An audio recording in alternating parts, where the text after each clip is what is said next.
চেষ্টা করছি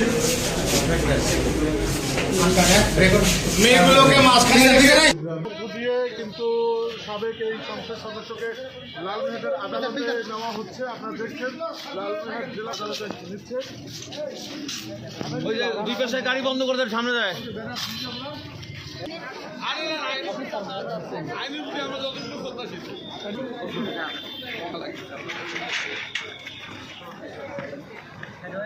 পেছনে উঠে যাও।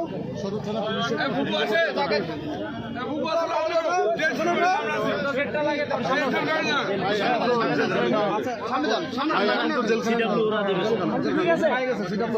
গেটটা লাগাও, গেটটা লাগাই দাও।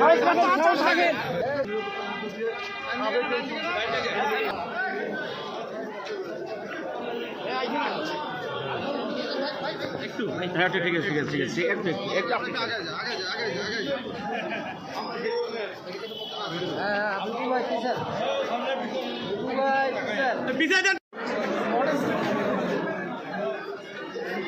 দুটি মামলায় ওনাকে গ্রেপ্তার দেখানো হয়েছে মাননীয় সংসদ সদস্যকে, সাবেক সংসদ সদস্যকে।